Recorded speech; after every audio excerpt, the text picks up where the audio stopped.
Vous écoutez l'épisode 163 du podcast Mes trucs de prof, dans lequel je vous parle des fonctions cognitives et plus particulièrement des fonctions exécutives du cerveau. Je suis Émilie Lefatan, je suis formatrice et coach professionnelle spécialisée dans l'accompagnement des professionnels de l'enseignement, de l'éducation et de la formation. Et dans le podcast Mes trucs de prof, je partage avec la communauté enseignante des réflexions, des conseils, des découvertes, avec l'intention de réfléchir et de faire réfléchir, de remettre du sens et du bien-être dans les pratiques et par ricochet dans la vie des élèves. Mes trucs de prof est disponible sur toutes les plateformes et également sur le site mestrucsdeprof.fr. Et si vous avez envie de travailler avec moi, je vous propose de faire un tour sur mestrucsdecoach.fr pour découvrir les différents accompagnements que je propose, qu'ils soient individuels ou collectifs. Bonjour à toutes et à tous, je suis ravie de vous retrouver pour ce nouvel épisode du podcast pour vous parler des fonctions cognitives du cerveau en faisant un zoom sur les fonctions exécutives pour que vous puissiez comprendre ce que sont ces fonctions et ensuite mieux voir comment en tenir compte dans votre pratique avec vos élèves, dans les apprentissages, mais également pour mieux comprendre comment cela peut impacter votre vie professionnelle, votre pratique professionnelle à votre niveau, puisque les fonctions cognitives et les fonctions exécutives du cerveau sont évidemment présentes chez nous aussi, les adultes.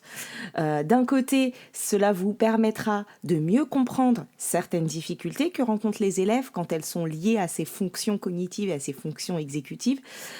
Et vous pourrez aussi consciemment et explicitement proposer des activités qui vont solliciter ou mobiliser ces fonctions, mais également repérer quand elles peuvent être un obstacle aux apprentissages ou un obstacle à ce que vous proposez. Et puis, d'un autre côté, la connaissance de ces fonctions peut vous être utile pour mieux vous connaître et pour mieux développer des stratégies pour gagner en efficacité dans votre travail, par exemple, ou pour identifier vos points de tension et parfois gérer différemment certaines situations qui vont générer du stress. Et puis, d'une manière un peu plus générale, il me semble aussi que cela va agir aussi en faveur d'une meilleure intercompréhension, c'est-à-dire que mieux se connaître, mieux connaître nos propres fonctionnements, ça permet aussi de mieux connaître et comprendre les autres et ça va avoir un impact positif sur nos relations, que ce soit nos relations avec d'autres adultes ou nos relations avec les élèves.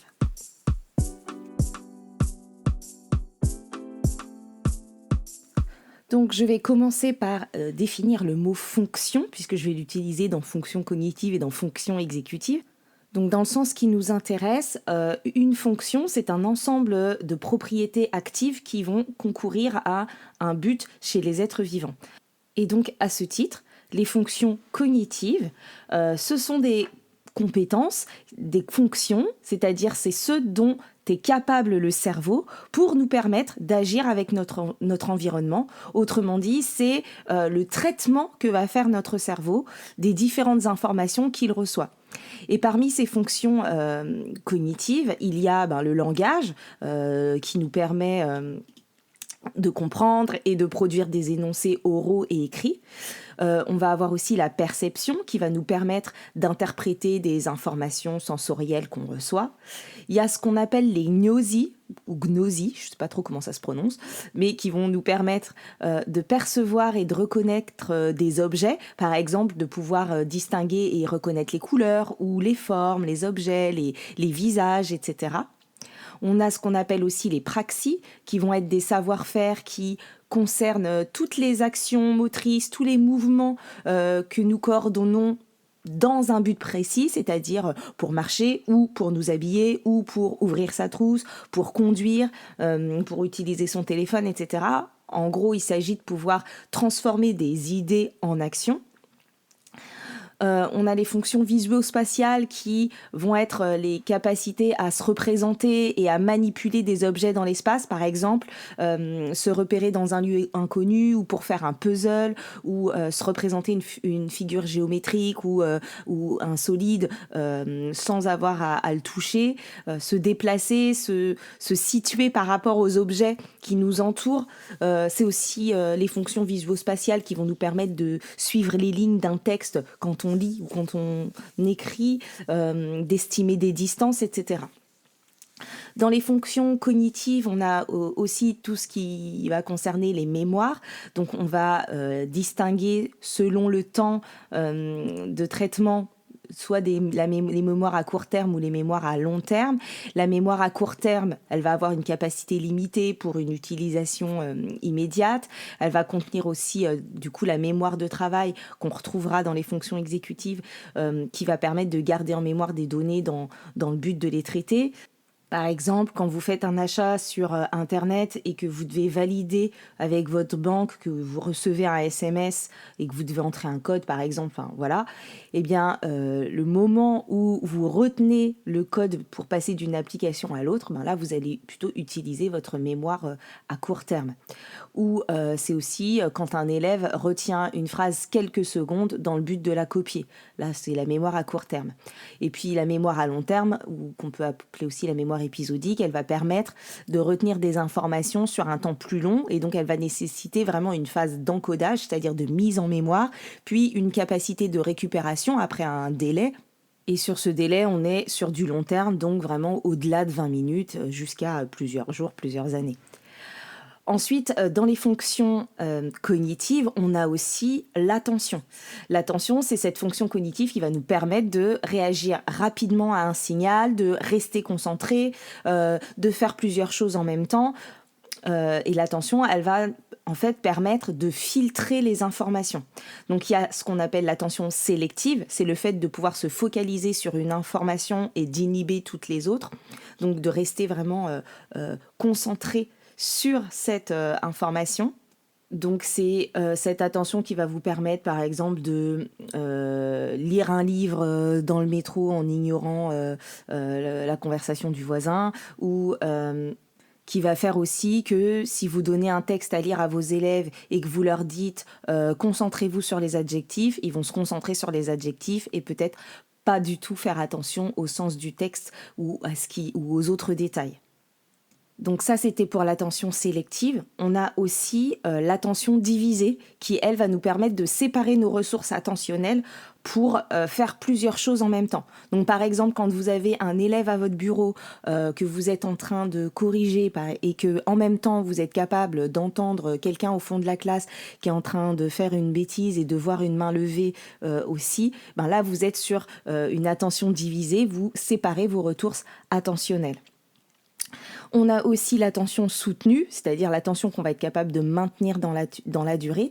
Et puis parfois on parle d'attention conjointe, c'est quand deux personnes vont coordonner leur attention vers une même chose. Donc quand on tend le doigt par exemple en disant « Oh, regarde la grue », c'est ce qu'on cherche à faire. On cherche à diriger l'attention de l'enfant en général à qui on montre la grue pour qu'il regarde la même chose que nous. Et c'est aussi ce qu'on cherche à faire quand on explicite les objectifs d'apprentissage, par exemple.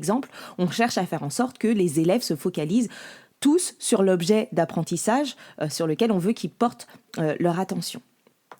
Dans les fonctions cognitives, on va aussi avoir ce qu'on appelle les fonctions de cognition sociale, c'est-à-dire les capacités à comprendre les autres, à interagir avec eux et aussi à s'adapter aux normes sociales. Par exemple, le fait de reconnaître les émotions des autres ou de tenir une conversation, tout ça, ce sont des fonctions de cognition sociale. Ces fonctions-là, elles vont permettre de construire des représentations sur les relations entre nous et les autres et elles vont aussi nous permettre d'ajuster nos comportements sociaux en fonction des différentes situations, de comprendre les situations et de s'adapter. Par exemple, quand on fait le choix de tutoyer ou de vouvoyer quelqu'un, c'est grâce aux fonctions de cognition sociale. Et donc les difficultés qui vont être liées à ces fonctions de cognition sociale vont être par exemple des difficultés à comprendre le fonctionnement des autres et à s'adapter aux autres. Dans ces fonctions de cognition sociale, on va trouver une fonction de mémorisation sociale qui va nous permettre de nous souvenir des informations importantes, pertinentes socialement, comme les visages, les noms, les rôles sociaux des uns et des autres, les interactions passées. Qui vont nous permettre du coup d'entretenir nos relations sociales à bon escient. On va y trouver aussi la théorie de l'esprit, c'est la capacité à attribuer un état mental ou une émotion à quelqu'un d'autre, à comprendre que les autres ont des états mentaux qui sont différents de nous et de pouvoir faire des inférences correctes en fonction de ça. Donc ce qui va servir notamment en compréhension de lecture pour réussir à imaginer les états mentaux des personnages, mais qui peut aussi servir au quotidien pour être capable d'imaginer que un autre enfant, quand on est un élève, ou même qu'un autre collègue peut avoir une façon de penser, de voir les choses différentes, et que du coup on va pouvoir s'adapter dans notre communication pour que les choses se passent le mieux possible. Dans ces fonctions de cognition sociale, on a aussi les perceptions et les connaissances sociales. C'est tout ce qui va être la capacité à interpréter ou à intégrer des signaux sociaux qui proviennent de d'autres personnes, comme les expressions du visage, le langage corporel, le ton de la voix. Et puis, on va retrouver aussi tout ce qui est raisonnement social ou aussi la reconnaissance des émotions et l'empathie. Tout ça, ce sont des fonctions de cognition sociale. Et ce que je trouve important dans le fait de les identifier, ces fonctions-là, notamment ces fonctions de cognition sociale, c'est de se dire que oui, des fois, il y a des difficultés relationnelles chez les élèves ou chez les adultes, qui vont être liées à des difficultés de certaines personnes ou de certains élèves à comprendre que les autres ne pensent pas comme eux, à être capable de s'imaginer ce que pensent les autres dans telle situation, à être capable d'interpréter le visage d'une personne pour pouvoir adapter. Je lui fais une blague, si je vois pas que son visage se décompose au fur et à mesure et que j'en tiens pas compte, je vais continuer jusqu'à ce que ça aille mal. Et il y a des élèves qui savent pas faire ça. Il y a des adultes aussi qui ne savent pas bien le faire. Et du coup, on va pouvoir mettre des mots là-dessus, même sur des situations de résolution de conflits, par exemple. On va pouvoir aider les élèves à regarder ce qui se passe. Parfois, on peut être, au coin regroupement avec ses élèves et pouvoir dire, mais regarde le visage de ta camarade, regarde ses sourcils. Ça montre que là, elle n'est pas très contente, par exemple. Et on va pouvoir passer d'un arrête d'embêter ta camarade à quelque chose d'un peu plus explicite sur regarde comment elle se sent, regarde comment elle est assise, elle s'éloigne un peu de toi, elle tourne sa tête, elle remue, elle n'est pas très contente, donc voilà. Et parmi toutes ces fonctions cognitives, donc je vous ai parlé du langage, de la perception, des gnosies et des praxies, des fonctions visio-spatiales, des mémoires, de l'attention, des fonctions de cognition sociale, et on a aussi les fonctions exécutives sur lesquelles j'ai vraiment envie de m'attarder un peu plus parce que initialement c'est d'elles dont je voulais parler en préparant cet épisode et je me suis rendu compte qu'une introduction sur les fonctions cognitives en général était nécessaire. Donc les fonctions exécutives, qui sont des fonctions cognitives, sont toutes les habiletés qui vont nous permettre de réaliser des actions qui sont dirigées vers un but. C'est-à-dire que quand nous voulons faire quelque chose ou quand il est nécessaire de faire quelque chose, nous mobilisons nos fonctions exécutives pour atteindre ce but. Elles nous permettent de nous adapter à des situations qui sont inhabituelles ou à des situations nouvelles ou toutes les situations qui sont complexes ou non routinières. Et ce sont donc des habiletés qui vont solliciter un haut niveau de contrôle et qui vont être très exigeantes sur le plan attentionnel. Et vous allez voir que ces fonctions exécutives, elles vont fonctionner de pair avec d'autres fonctions cognitives comme avec la mémoire, comme avec l'attention, puisque je vous disais tout à l'heure que l'attention, elle permettait de filtrer certaines informations et une fois que l'attention, elle va avoir filtré certaines informations, les fonctions exécutives vont prendre le relais pour aller mettre en œuvre, pour exécuter certaines choses.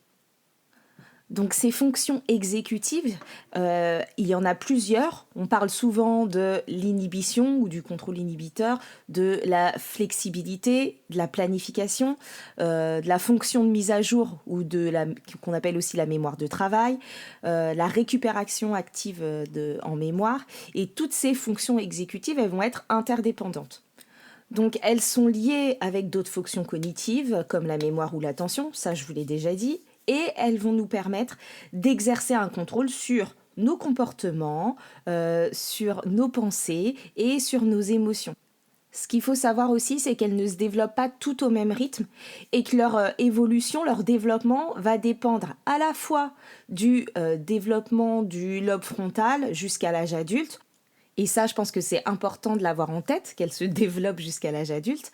Mais ce qui est important aussi de savoir, c'est qu'elles vont aussi se développer en fonction des expériences et des stimulations vécues. Donc ça signifie qu'en fonction des différentes situations et des différentes stimulations de ces fonctions exécutives qui auront été vécues par les élèves, elles ne se développeront pas au même rythme et de la même façon chez tous. Et donc, les situations et les stimulations que nous ferons vivre aux élèves auront un impact sur leur développement. Pour les élèves, donc ces fonctions exécutives, elles vont avoir un impact sur les apprentissages, mais aussi sur les interactions sociales. Et d'ailleurs, c'est aussi notre cas d'adulte, je vous le disais tout à l'heure. Donc la première fonction exécutive dont je vais vous parler, c'est l'inhibition. L'inhibition, c'est notre capacité à nous empêcher à nous retenir de faire quelque chose d'automatique. Par exemple, c'est la compétence que vous mobilisez quand vous jouez au ni oui ni non. Vous vous empêchez de dire oui ou de dire non. Ce moment où vous vous retenez, là, c'est la fonction exécutive d'inhibition qui est en jeu. On s'en rend pas forcément compte, mais en fait, on s'en sert tout le temps. Par exemple, quand vous vous retenez de dire un gros mot en classe ou quand vous contenez vos réactions, quand vous vous empêchez de manger tout le pain au resto parce que votre plat va arriver, quand vous vous empêchez de regarder une millième fois votre téléphone portable alors qu'il n'y a pas de notification ou quand vous résistez à aller sur Instagram parce que vous êtes en train de préparer votre journée de demain et qu'il faut résister à l'appel des notifications. Enfin bref, à chaque fois que vous vous retenez, que vous vous empêchez de faire quelque chose qui pourrait être automatique, vous mobilisez votre fonction exécutive d'inhibition. Pour les élèves, c'est la fonction qu'ils vont mobiliser pour essayer de s'empêcher de parler sans lever la main, pour s'empêcher de parler avec leurs voisins alors qu'ils ont très envie de le faire, pour s'empêcher de siffloter en classe pendant qu'ils travaillent, pour s'empêcher de nous répondre alors qu'on leur a dit quelque chose qui leur plaisait pas, pour s'empêcher de réagir à tout ou de résister, pour résister aux distractions. Et quand on entend ça, je pense qu'on réalise que, en fait, on attend beaucoup que les élèves mobilisent cette fonction exécutive d'inhibition, alors que nous-mêmes, nous avons parfois un peu de mal. Et l'inhibition, en fait, elle commence à se développer assez vite et assez tôt, entre 3 et 5 ans.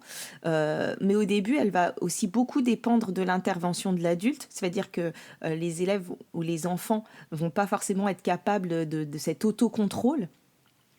Ils peuvent pas encore s'auto-inhiber, mais par contre, ils sont capables de s'inhiber quand on leur appelle, quand on leur demande, etc. Et au final, c'est qu'à partir de 9 ans, et ça aussi, ça dépendra des enfants et de ce qu'ils auront vécu, mais c'est qu'à partir de là qu'ils pourront vraiment commencer à s'auto-observer et pour réajuster d'eux-mêmes leurs inhibitions et leurs comportements. Par exemple, c'est se rendre compte que je ne suis plus en train d'écouter et m'empêcher de parler à ma voisine pour me remettre à écouter sans qu'on m'ait forcément sollicité. Ça, les élèves, ils n'en sont pas forcément capables tout de suite. C'est plutôt vers 9 ans que ça commence vraiment à être plus général. Je trouve que prendre conscience de tout ça, vraiment, ça permet de relativiser aussi dans certaines situations et ça permet de se dire que c'est pas parce que je répète ou que mes élèves parlent tout le temps que je m'y prends mal ou qu'ils le font exprès, qu'il y a aussi une part de c'est encore difficile pour eux, donc c'est ok de répéter, de rappeler et de leur apprendre à le faire de mieux en mieux.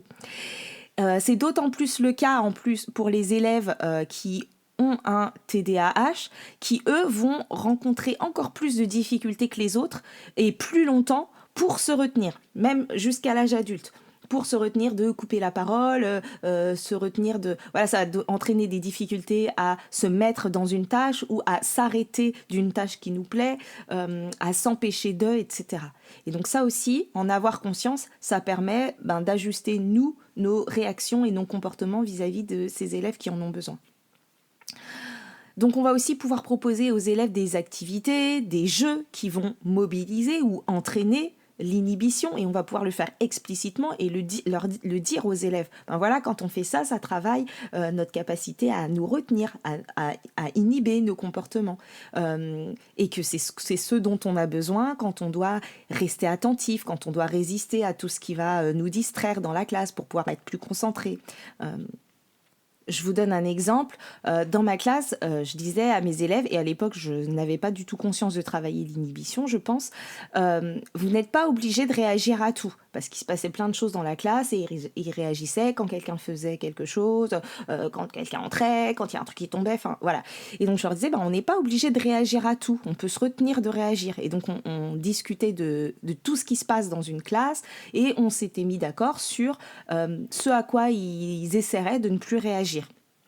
Par exemple, si quelqu'un faisait tomber son stylo, ou si ma collègue de la classe d'à côté, elle ouvrait la porte pour me demander quelque chose, eh bien, si on essayait de pas forcément réagir ou s'arrêter, ou en tout cas de se remettre à la tâche, ou c'était la même chose si on entendait la classe d'à côté qui sortait pour aller en séance de sport, etc. Et ce que ça change, en fait, c'est que ça devient un apprentissage. C'est-à-dire qu'au lieu de s'exaspérer, quand les élèves réagissent, quand ils font quelque chose, on peut leur faire un feedback et leur dire « Ah, c'est bien, vous avez réussi à ne pas réagir à ce moment-là. Rappelez-vous, on essaye de ne pas réagir, on se retient, même si on a envie. » On peut aussi leur proposer explicitement des petits jeux en leur disant on va travailler sur notre contrôle inhibiteur, on va s'entraîner à se retenir et faire des petits jeux comme, je sais pas, faire une suite de nombres ou dire l'alphabet, on n'a pas le droit de dire telle lettre et telle lettre. Du coup, on est obligé d'utiliser notre attention et aussi notre inhibition pour éviter, quand on arrive à, si on n'a pas le droit de dire la lettre M par exemple, de ne pas dire le M et de sauter la lettre. Et évidemment, on peut décliner ce principe avec des nombres, avec des couleurs, avec tout ce qu'on veut. Et puis parfois, on va travailler ça avec certains élèves qui vont en avoir besoin dans certaines situations. Je pense à des élèves un peu impulsifs. On va pouvoir les accompagner et leur proposer d'autres comportements ou des parades ou respirer, ou bien parfois ça va être remplacé par de la parole aussi. Il y a certains élèves qui ont besoin de passer par un moment où ils disent « je me retiens de » pour pouvoir éviter et se retenir, par exemple de taper, et de dire « je me retiens de te taper » ou « je me retiens de le taper ». Du coup, c'est déjà une première étape pour améliorer cette inhibition. Une autre fonction exécutive, c'est ce qu'on va appeler la flexibilité cognitive. Donc la flexibilité cognitive, c'est la capacité à passer d'une situation à une autre ou d'une pensée à une autre, et donc de pouvoir gérer tout ce qui va être imprévu de façon plutôt fluide et rapide. Donc cette flexibilité, elle peut être spontanée ou elle peut être réactive, c'est-à-dire on va changer soit de façon volontaire, soit en fonction d'une exigence extérieure. Et cette flexibilité cognitive, elle va être nécessaire au développement de la pensée créative, de la créativité, c'est-à-dire de la capacité à trouver de nouvelles solutions, à imaginer des choses un peu divergentes et différentes.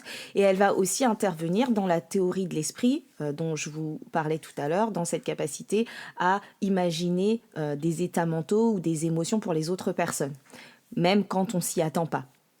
Donc vraiment derrière cette flexibilité cognitive, il y a cette idée d'être capable de switcher. Par exemple, hier, je prenais le métro, d'un pas décidé, je devais prendre la ligne 14 à Châtelet pour me rendre à Saint-Lazare rapidement pour ne pas rater mon train de 23h01. Et arrivé devant presque le quai de la ligne 14, il y avait des barrières, des rubalises, pas de métro 14. Eh bien, c'est la capacité à changer de plan rapidement dans ma tête, sans trop perdre de temps à râler et à me morfondre, qui m'ont permis permis de changer d'itinéraire suffisamment rapidement pour ne pas rater mon train de 23h01. Donc la flexibilité mentale, vous la mobilisez quand vous avez prévu de faire quelque chose et qu'il faut changer de plan à la dernière minute. Par exemple, vous aviez prévu de faire EPS dans la cour, mais il pleut, ou il y a déjà une autre classe dans la cour, ou vous pensiez travailler un nouveau texte avec vos élèves, mais vous vous rendez compte au dernier moment que les élèves le connaissent déjà ou l'ont déjà travaillé. Pour les élèves, parfois, la flexibilité cognitive, ça va leur demander de très vite switcher d'une discipline à l'autre. Et ça me fait penser que dernièrement, j'ai une de mes filles qui est au collège qui me disait que sa pire journée, c'était pas la plus longue, pas celle où elle faisait 8h, 17h, mais c'était celle où elle avait le plus de cours différents. Au lieu d'avoir des plages de 2 heures, par exemple, elle avait un cours qui changeait à chaque heure. Et c'était notamment encore plus pénible quand elle avait anglais et espagnol, et qu'elle devait switcher d'anglais à espagnol. Et c'est ce qui lui demandait du coup plus de flexibilité mentale rapidement. Et je trouve que ça illustre bien la mobilisation de cette flexibilité cognitive. Cette flexibilité mentale ou cognitive, elle intervient aussi dans la compréhension de texte, quand on s'attend à une chute ou bien quand on est persuadé que tel personnage est méchant et que finalement il y a dans le texte un revirement de situation qui nous oblige à changer nos hypothèses. Et on mettra alors plus ou moins de temps à s'emparer des nouvelles données pour faire évoluer nos hypothèses. Et ça, je vous en parlais dans l'épisode 94, Mieux lire, mieux comprendre. La flexibilité cognitive, elle peut aussi intervenir dans la relation aux autres pour changer d'avis sur quelqu'un ou pour changer d'avis sur ses intentions. Et on peut la travailler en s'entraînant à changer de perspective dans différentes situations ou bien en imaginant différentes alternatives, en mobilisant sa pensée créative. Avec les élèves, par exemple, on pourrait jouer au jeu de « et si » dans différentes occasions, où à chaque fois qu'on observe qu'il y a une petite rigidité ou des petites certitudes un peu ancrées, imaginez au fil d'une lecture, vous pourriez leur dire « Ah, et si tel personnage était méchant ?» ou « Et si c'était pas ce que vous pensiez ?» voilà, ou « Et si c'était pas ça ?» Et ça peut être, là j'ai donné l'exemple d'une lecture, mais ça peut être dans n'importe quelle situation d'apprentissage ou pas. Dès qu'on repère qu'il y a des petites certitudes ou qu'il y a des choses un peu figées d'ancrer, d'inviter à imaginer une autre possibilité. Et si c'était pas ce que vous pensiez, etc. Ça peut être aussi quand vous lancez une activité. Si vous n'y arrivez pas, qu'est-ce que vous pouvez faire ? Et quoi d'autre ? Et quoi d'autre ? Qu'est-ce qu'on peut faire d'autre ? Et imaginons que vous cassiez votre crayon. Qu'est-ce qu'on fait ? Et si, et si, et si. Du coup, pour s'obliger à imaginer des possibilités qu'on n'avait pas forcément envisagées. Et donc l'autre question qui peut accompagner ça, c'est le « et quoi d'autre ?» et qu'est-ce qu'on pourrait penser d'autre et qu'est-ce qu'on pourrait faire différemment, est-ce que vous avez une autre idée, etc. Et ça, c'est vraiment s'obliger aussi dans nos gestes à aller chercher un peu plus large que ce qu'on attend et laisser la porte ouverte à d'autres possibilités. Ça nous demande donc à nous aussi de la flexibilité cognitive. Donc l'idée, c'est vraiment de s'entraîner à chercher des réponses créatives, des idées divergentes à des problèmes du quotidien. Et il y a pas mal de jeux qui demandent justement de changer de stratégie en cours de jeu. Tous ces jeux-là, ils sont intéressants à proposer aux élèves pour travailler cette flexibilité cognitive, tout comme les textes un peu surprenants qui ont une chute à laquelle on ne s'attend pas et qui va obliger les élèves à changer d'avis au cours de la lecture. Dans les fonctions exécutives, on a aussi la fonction de planification. Et là, c'est la capacité à prévoir toute une série d'actions de façon la plus optimale possible pour atteindre un but. Donc c'est ce qu'on va faire quand on va imaginer les stratégies et imaginer aussi le timing, le temps que ça va nous prendre. Et donc c'est évidemment le cas quand un élève résout un problème à étapes, il mobilise cette fonction de planification. Mais plus concrètement, c'est aussi la capacité à organiser ce qu'on va devoir faire pour se mettre à la tâche. D'abord, je colle mon exercice, ensuite je ferme mon cahier, après je prends le suivant, je mets mon mouchoir sur le coin de ma table, je le jetterai en sortant, etc. Là, quand on est en train de planifier tout ça, de façon parfois pas très consciente, on mobilise cette fonction de planification. Et même une fois la tâche planifiée, pendant qu'elle est en cours de réalisation, il faut aussi être capable de réajuster ses stratégies pendant l'action, donc en mobilisant aussi sa flexibilité mentale, sa flexibilité cognitive, pour pouvoir s'assurer que la planification, elle est toujours efficace et qu'il n'y a pas des réajustements à faire. Pour certains élèves, par exemple, je prenais le temps de leur faire mettre des mots sur la planification. Quand j'envoyais un élève pour, par exemple, donner un message à la directrice, j'envoyais volontairement un élève qui avait besoin de travailler ça. Et selon les élèves, je leur faisais planifier et visualiser avant de quitter la classe par où ils vont passer, ce qu'ils allaient faire, ce qu'ils diraient, etc. En classe, on peut tenir compte de ça pour donner des objectifs vraiment clairs et verbaliser avec les élèves les stratégies de manière donc très explicite, mais même avant de lancer les élèves dans une tâche, une production d'écrit par exemple, ou un exercice, ou bien un changement d'activité, on peut institutionnaliser un temps de pause pour pouvoir permettre aux élèves de planifier leurs tâches sans se lancer immédiatement. Et parfois, nous-mêmes, on induit ça. On veut que les élèves se mettent tout de suite au travail sans leur laisser ce temps de planifier et sans les aider à le faire. Donc, on va pouvoir maintenant mettre des mots avec eux et les inciter à prendre ce temps de planifier. Attends, comment tu vas faire ? Par quoi tu vas commencer ? Et sans forcément leur dire, parce qu'on peut aussi avoir ce biais-là de planifier à leur place et de leur donner toutes les étapes, ce qui est nécessaire à certains moments pour cadrer, et à d'autres moments, pour les autonomiser, de pouvoir leur permettre de passer à la planification sans que ce soit nous qui le fassions à leur place. Et ça, c'est valable vraiment à tous les niveaux. On va adapter évidemment ce sur quoi on va planifier et aider les élèves à planifier et à quel moment. Et on pourrait accompagner les élèves sur la planification des tâches au début d'un devoir sur table, même au lycée. Par exemple, se dire, ok, quand vous arrivez devant tel type de devoir, comment je gère, qu'est-ce que je regarde, dans quel ordre je le fais, et pouvoir en discuter avec eux. C'est vrai que parfois on leur donne des critères de réussite, mais on va pas forcément aussi détailler la planification des tâches. Qu'est-ce que je fais quand je me retrouve devant tel type de texte ou tel type de sujet ou tel type de document. Là, on peut vraiment aller encore plus accompagner cette planification-là. Donc la planification, elle va être considérée comme une fonction exécutive de haut niveau avec d'autres fonctions exécutives comme le raisonnement, c'est-à-dire la capacité à conceptualiser, à raisonner de manière logique. C'est ce qu'on fait quand on essaye de comprendre une règle dans un algorithme, par exemple. Et aussi avec la résolution de problèmes, et c'est pas seulement la résolution de problèmes mathématiques, mais la capacité à raisonner pour pouvoir trouver des solutions à des problèmes, même des problèmes du quotidien. Donc voilà pour les fonctions exécutives. Ce qui est important aussi à savoir, c'est que le stress et l'humeur peuvent altérer le bon fonctionnement des fonctions exécutives. Donc quand on est fâché, énervé, triste, tout ça, ça va altérer le bon fonctionnement de notre capacité à inhiber, de notre capacité à planifier, de notre flexibilité cognitive, notre capacité à raisonner, à utiliser notre mémoire de travail, etc. Et s'il me semblait vraiment important de vous parler des fonctions exécutives, c'est parce que les comprendre, les connaître, ça va nous permettre de devenir plus explicites. Ces fonctions exécutives, comme je vous le disais, elles se développent avec l'âge, mais aussi beaucoup en fonction des expériences vécues, c'est-à-dire qu'il y a un fort impact de l'environnement, un fort impact aussi des pratiques éducatives, des relations adulte-enfant, de la culture. Et donc, nous pouvons, en modelant, en décomposant, en mettant des mots sur les stratégies, nous pouvons favoriser leur développement.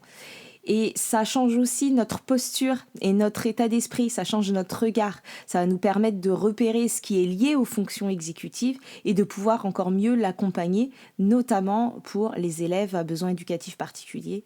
Et prendre conscience de ces fonctions exécutives va permettre de segmenter les choses, de proposer des activités, des jeux, des expériences qui aident à en prendre conscience ou à mobiliser ces fonctions exécutives. Donc, si on récapitule, les fonctions cognitives du cerveau, ce sont toutes les propriétés du cerveau qui vont lui permettre de traiter les informations pour que nous interagissions avec notre environnement.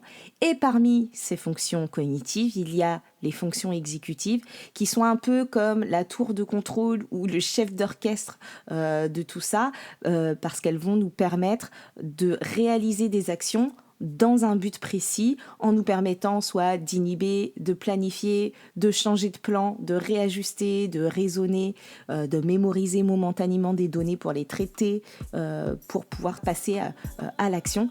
Et elles sont très corrélées à d'autres fonctions cognitives comme l'attention et les mémoires. Merci pour votre écoute. Vous pouvez retrouver les autres épisodes du podcast sur mestrucsdeprof.fr ou sur les différentes plateformes d'écoute de podcast. Pensez à attribuer le maximum d'étoiles pour soutenir le podcast et le rendre plus visible quand c'est possible, notamment sur Apple Podcast ou sur Spotify. Vous pouvez me retrouver sur les réseaux sociaux, notamment sur Instagram, Facebook et LinkedIn. Et vous pouvez également me contacter via l'adresse mail contact@mestrucsdeprof.fr. Vos retours, vos commentaires, vos partages, vos questions sont vraiment précieux. Merci à toutes les personnes qui prennent le temps de m'écrire et d'échanger. Et si vous voulez recevoir du contenu supplémentaire 2 fois par mois, inscrivez-vous à ma newsletter sur mestrucsdecoach.fr/newsletter. Je vous retrouve bientôt pour un prochain épisode et d'ici là, prenez soin de vous. Bye bye.